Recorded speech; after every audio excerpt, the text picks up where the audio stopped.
¿Qué tal, hermanos y amigos? Este es su programa Argumentos, un programa preparado para capacitarle, para instruirle en la palabra de Dios. Ese es nuestro interés, es la causal de este programa y queremos que en cada uno de los programas usted sea bendecido con instrucción bíblica.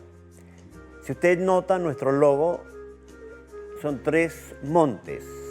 ¿Por qué? Porque la Biblia habla de estos 3 montes. El monte primero, que el que está a su izquierda, representa el monte de Sinaí, en donde Moisés recibió las tablas de la ley. El monte a la derecha es el monte Moriat, en donde se construyó el templo de Salomón. Y el monte del medio es el monte de Sión, donde David construyó el tabernáculo de David, que luego Amós 9:11 dice que ahí iba a ser restaurado. Y el apóstol Santiago ocupa esto en el capítulo, en el libro de Hechos, el capítulo 15, en donde habla del tabernáculo de David, que es para los gentiles. Recuerde usted que el libro de Isaías 55 dice que David es nuestro maestro, testigo y jefe a los gentiles, a las naciones. Por eso nosotros creemos que estos 3 montes representan a este programa. Un programa que vamos a hablar de la verdad de Dios, de la ley de Dios, de la adoración a Dios y de las normas de santidad a Dios. Hoy día queremos dar un programa con muchos tips. Queremos enseñar algunas cosas que la Biblia tiene y que son interesantísimas. Quizás usted las pueda saber o no saber, pero queremos explicar a toda aquella persona que quizás nunca ha leído esto o nunca lo ha descubierto. Lo primero es, históricamente, o sea, el tiempo. Es interesante que la Biblia, del capítulo 1 al capítulo 11, tenga 2500 años y del capítulo 11 al a Jesucristo tenga 2000 años. O sea, hay más tiempo en 11 capítulos que en todo el resto de la Biblia. Ese es el primero que usted tiene que aprender. El segundo es que si usted quiere aprender los nombres de las letras del alfabeto hebreo, el Salmo 119 las presenta todas, completitas. Todas. El salmo más grande o más largo es el Salmo 119. El salmo más corto es el Salmo 117. Y en medio está el Salmo 118. Si usted cuenta los capítulos del Salmo 18 hacia atrás y hacia adelante, notará que es la misma cantidad de capítulos hacia adelante que hacia atrás. El capítulo 18 es el que divide la Biblia. Y el Salmo 18, en el versículo 8, el Salmo 118, está entre el 117, el 119 y el 118, ¿ya? Es el centro de la Biblia y el versículo 8 es el centro mismo de la Escritura. Ahora, puede usted leerlo. Ahora quiero también mencionar, y esto es bien importante que usted entienda, que la Biblia tiene varias cosas que nos muestran cosas interesantes. Ejemplo, una de ellas es el libro de Isaías. El libro de Isaías está dividido en 2 partes, una en 39 capítulos y otra 27 capítulos, en total 66 capítulos que son los mismos que son los libros de la Biblia. 66 es que está dividido de la misma manera, 39 el Antiguo, 27 el Nuevo. Otra cosa que usted puede ver es las Y en el libro de Marcos. Hay 1336 Y. ¿Por qué tantas? Porque este libro es un libro de acción. Presenta a Jesucristo como el siervo de Dios en acción. Entre Lucas y Marcos parece que hay una discordancia, pero no es tanto así si uno entiende bien ya cómo es el calendario judío. Para los judíos, el calendario tenía que ver con 2 verdades. La primera era que todas las fiestas grandes, como la Pascua, eran días de reposo también. Y Israel los descansaba tal cual un día de reposo, un sabbat. Y en el libro de Marcos dice que las mujeres descansaron el día de reposo y prepararon especie. Pero en el libro de Lucas dice que ya prepararon especie y descansaron el día de reposo. Entonces tenemos un problema. O antes o después del día de reposo. No, no hay problema. El día que descansaron era el día viernes. El día viernes estaba al medio de 2 días de reposo. El jueves, que era la Pascua, que era día de reposo, y el sábado de semanal, que también era un día de reposo. Por eso, cuando habla el libro de Marcos, habla de ese jueves, que era un sabbat, porque era la Pascua, día de reposo. Y Lucas habla del otro día de reposo, que era el sabbat semanal. No hay discordancia, porque recordemos que Jesucristo fue crucificado un miércoles, no un viernes. como muchos pretenden decir. Esa es una idea antibíblica. Primero, porque dice la Escritura, capítulo 12, versículo 40, que así como Jonás estuvo en el vientre del gran pez 3 días y 3 noches, así estará el Hijo del Hombre 3 días y 3 noches en el corazón de la tierra. 3 días y 3 noches. Y si usted toma el viernes al domingo, no hay 3 días ni 3 noches. No existe esa... hay una discordancia allí. Pero si usted ve que el miércoles Jesucristo fue crucificado, ya el día 14 de Nisan, ¿por qué? Porque es lo que la profecía decía. El Cordero se preparaba desde el 10 al 14. Jesús fue crucificado el 14 y ese día era día de reposo. Por eso lo descolgaron antes de las 6 de la tarde que comenzaba el día de reposo. Jesús fue crucificado un miércoles y resucitó un sábado. Ese día sábado, por eso el domingo de la mañana, cuando las mujeres fueron a verla, que el domingo de la mañana es el primer día de la semana judío, fueron a verla, ya no estaba. Él ya había resucitado el día sábado, el día anterior. Puede que usted no lo sepa, pero le servirá para entender que el error de decir que el viernes es el día en que Cristo fue crucificado y el domingo que resucitó, no existe domingo de resurrección, no existe. Lamentablemente muchos lo celebran y yo no lo celebro porque mi día no es el día de la resurrección, el domingo, sino el sábado. Otra cosa interesante en la Escritura, y me llama la atención, ¿ya?, es cómo la Biblia no menciona los nombres de algunas personas. En el libro de Ruth, Boaz le dice a la otra persona fulano, no lo menciona por nombre. En la historia del rico y Lázaro, al rico jamás usted va a conocer el nombre, no aparece el nombre, no está. ¿Por qué? Porque Dios no llama por nombre a los que no son hijos suyos. Dios solo llama por nombre a aquellos a quien Él conoce. Y eso es interesantísimo. Cuando usted lee la palabra de Dios, notará que la palabra de Dios tiene muchas cositas pequeñas que le van a ayudar a usted a entender verdades que a veces, por no tener un estudio exhaustivo de la Escritura, no se entienden. La Biblia es un libro especial. Y es un libro con un montón de verdades y cosas secretas que son cositas deleitosas que cuando usted las lee, las disfruta, porque Dios las ha ocultado para nosotros. Las ha ocultado para usted y para mí, para los que nos gusta estudiar la Biblia, para los que nos gusta leerla, para los que nos gusta aprender de ella. Ejemplo, desde el capítulo 50 del libro de Génesis, cuando termina Génesis, hasta el libro de Éxodo, hay un buen tiempo que se pierde. Más o menos casi 400 años de un libro a otro. Entonces hay bastante tiempo. Recuerde que Éxodo nace con Moisés y Génesis termina con Josué. Entonces usted tiene 430 años allí, ¿ya? Porque José llega acá y se cuenta la historia en el libro de Éxodo un poquito, pero usted tiene que entender que aquí hay muchos años. Cuando uno ve la Biblia, ve que Adán vivió 930 años. Y uno dice, ¿cómo puede una persona vivir tanto? Escuche bien, Matusalén vivió 969 años. ¿No le dijo Dios a Adán que el día que comiera ciertamente morirá? ¿Por qué no murió? Pues para Dios un día es como 1000 años y 1000 años como un día. ¿Quién se lo dijo? Dios. Por tanto, el día de Dios es 1000 años. Y Adán no vivió 1000 años, vivió 930, no alcanzó a vivir un día. Y Dios le cortó la vida. Por cuanto polvo eres, al polvo volverás. Y esa es la verdad. Dios en su misericordia le permitió a Matusalén vivir muchos años más, porque Matusalén significa a su muerte caerán las aguas. Cuando Matusalén murió, comenzó el diluvio. Matusalén representa la gracia y misericordia de Dios. Cuando usted lee la Biblia va a notar que hay muchas cosas extrañas. Ejemplo, el caso de Enoc, que dice que subió al cielo. Y el capítulo 3, versículo 13 de Juan dice que nadie subió al cielo, sino el que descendió del cielo, el Hijo del Hombre que está en el cielo. ¿Dónde se fue este Enoc? ¿Para dónde partió? A otro planeta. Este universo es muy grande, pero al cielo no pudo entrar.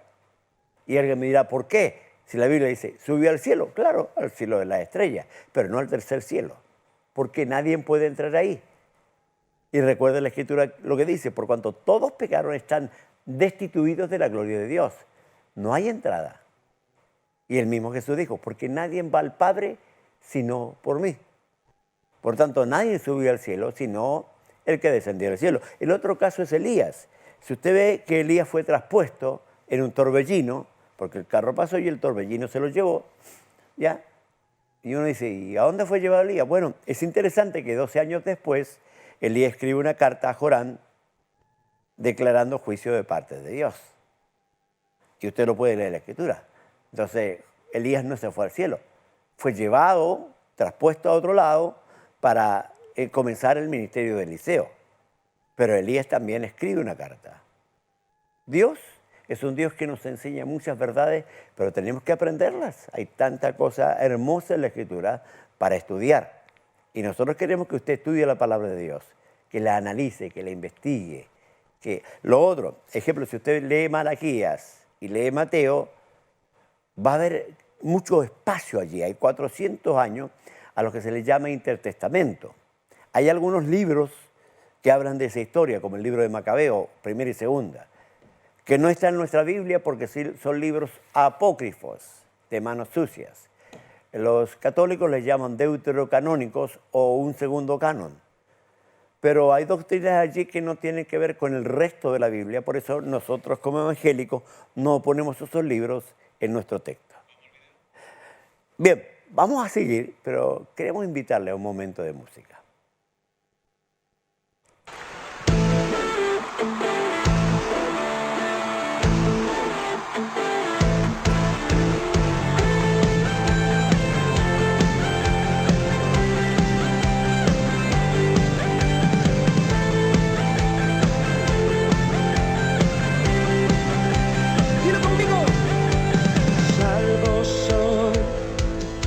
Alegría está en tu amor.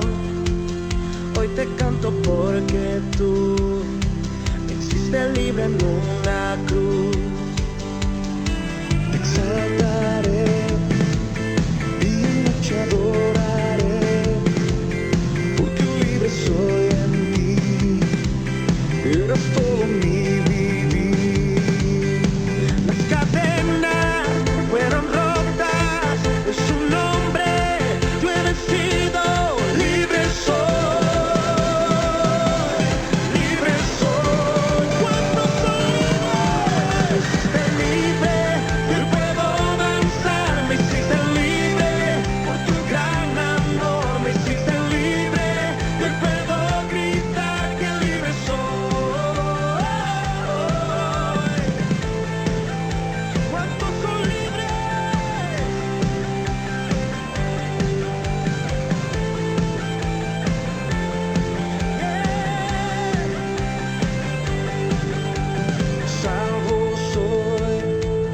Alegría está en tu amor.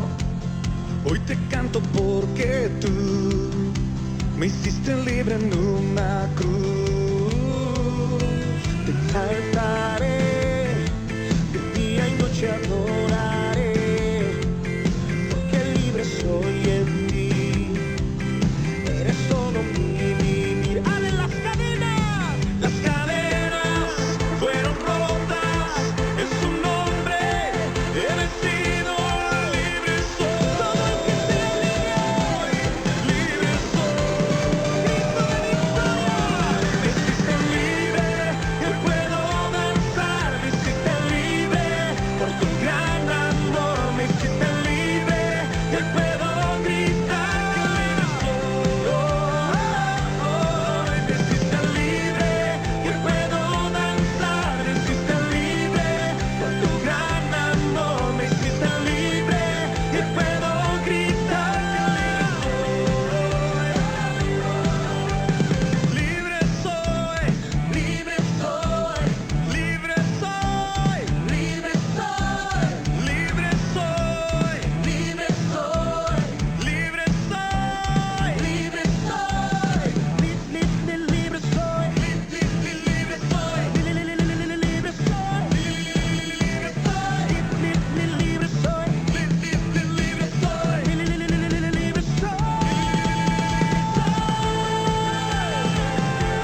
Estamos escuchando una hermosa alabanza.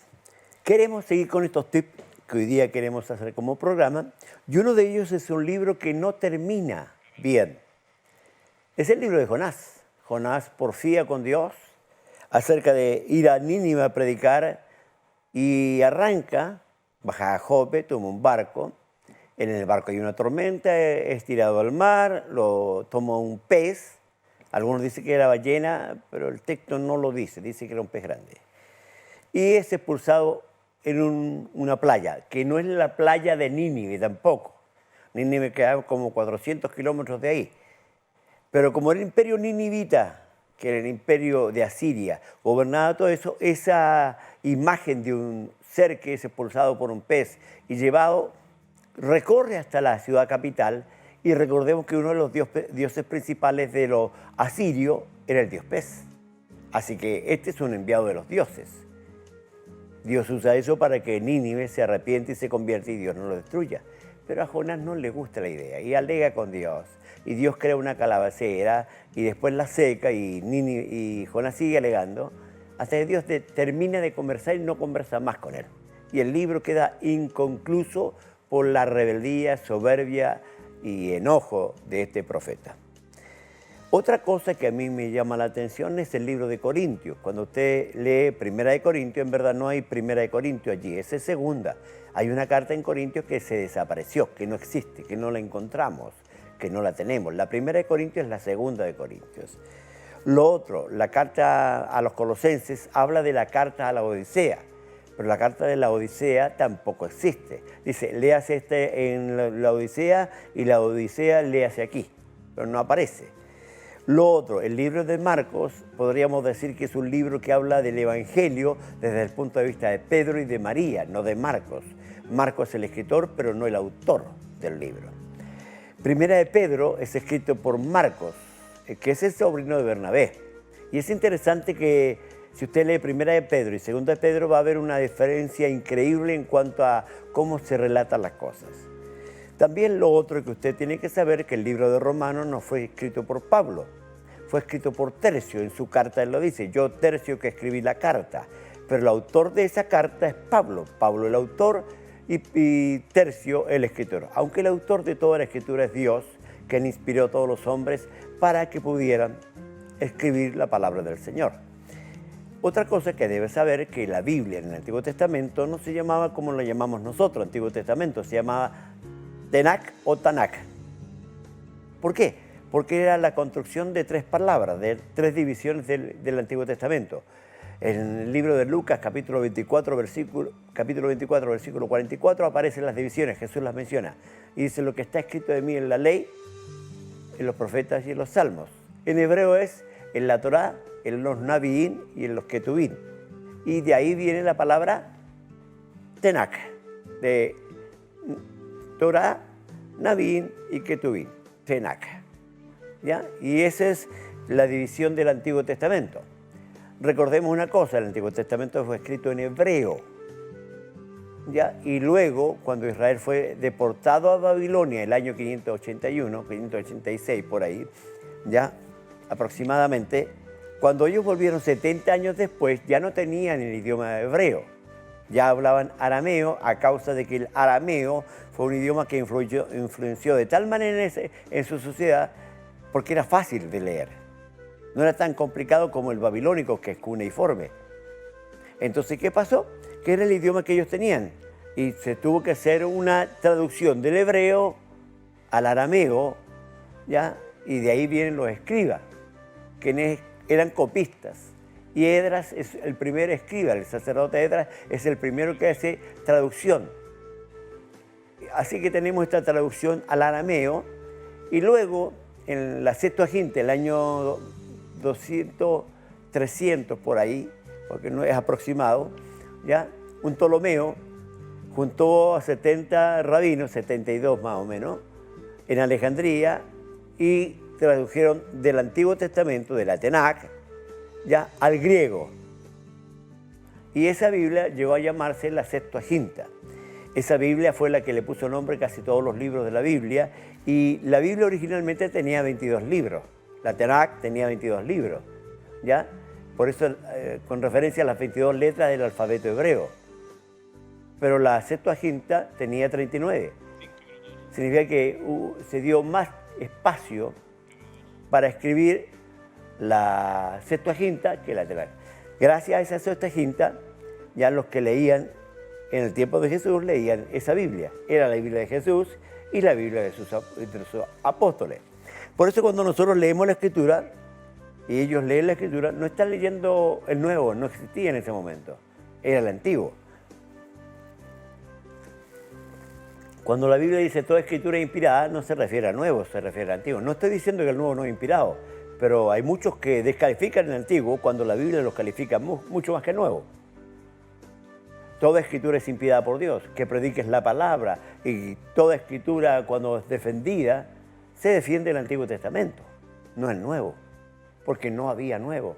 Ellos recién estaban escribiendo el Nuevo, ya el libro romano, Tesalonicense, que fue la primera Tesalonicense, la primera carta de Pablo, Marcos, que fue uno de los primeros libros que apareció de los 4 evangelios. Ahora, después aparecieron un montón de libros más, un montón. Hay más o menos 70 evangelios. ¿Pero por qué no están en nuestra Biblia? Número 1, porque en primer lugar no lo escribieron los apóstoles. Número 2, porque hay muchas doctrinas que no son concordantes con el resto de los libros.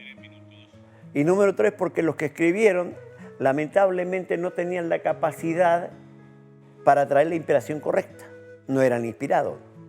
Aún más, cuando tú estudias Biblia, aparece un ramo que se llama los pseudoepígrafos. ¿Y qué son los pseudoepígrafos? Son gente que escribió con el nombre de otro. Eso se le dijo del libro de Enoc, séptimo de Adán, que dice que es un pseudoepígrafo. Está la Asunción de Moisés, el Apocalipsis de Isaías, ya los 12 patriarcas, Ben Sirac, Judith, la segunda de Esdras. Hay una enorme cantidad que no están en nuestra Biblia porque no tienen inspiración. Están en internet, usted los puede descubrir, pero no sirven para la doctrina. La doctrina está basada en estos 66 libros que tiene usted en su mano. Cuando nosotros estudiamos la Biblia, descubrimos que la Biblia es un libro que tiene una cohesión increíble entre ellos. Que no hay ambigüedad, que no hay error, que los errores pueden estar en la traducción, pero no en el original. La traducción puede tener un error. Ejemplo, la 1909 tiene una cualidad. Cuando el texto no está en el original, aparecen bastardillas. Si usted tiene una Biblia 1909, va a descubrir que en su Biblia de repente aparecen letritas diferentes, itálicas o bastardillas se le llaman. Esas letritas indican que esa frase no está en el texto original, que fue añadida por los escritores para hacerle a usted y a mí más fácil la lectura. Ejemplo, el caso claro del libro de 1 Corintios, el capítulo 12, donde dice, no quiero, hermanos, que ignoréis acerca de los dones espirituales. La palabra dones no aparece en el texto original. Si tuviéramos que traducir bien, correctamente ese párrafo, tendríamos que decir, no quiero, hermanos, que ignoréis acerca justamente de lo espiritual. Esa es la idea. Así que nosotros tenemos un montón de temas que queremos ir poco a poco entregándole a usted para ayudarle a entender que la Biblia no es un libro tan fácil de entender, pero tampoco tan difícil. Porque si tú amas la palabra, hay un Espíritu Santo que te ayudará.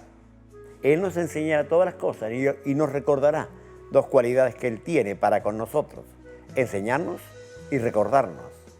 Si usted ama la palabra de Dios, esta se abrirá a usted, siempre y cuando usted sea creyente. Porque lo único que le permite a usted abrir la Escritura y entenderla es Cristo. Por eso los judíos, dice el capítulo 13 de 2 Corintios, no entienden la Biblia porque no tienen a Cristo. Y cuando Cristo llegue a su corazón, esta será abierta a ellos. Vamos a orar por todas las personas que estuvieron en Maratónica y nos pidieron oración. Vamos a orar por ellos. Padre, en el nombre de Jesús, yo oro por toda persona que llamó, pidió petición, clamó. Había muchas necesidades. Oramos por ellos. Oramos para que tú contestes, para que tú sanes, para que tú libertes, para que cortes toda atadura, toda opresión, toda maldición, para que traigas bendición. Queremos, Señor, que las personas entiendan tu palabra, por eso oramos para que nuestros oyentes sean abiertos a entendimiento, porque el entendimiento solo lo abres tú. Yo puedo darles solo conocimiento, pero no les puedo dar ni entendimiento ni sabiduría. Oro para que llegue eso a su corazón y puedan entender la palabra, comprenderla y disfrutarla. En el nombre de Jesús, amén. Que Dios le bendiga ricamente.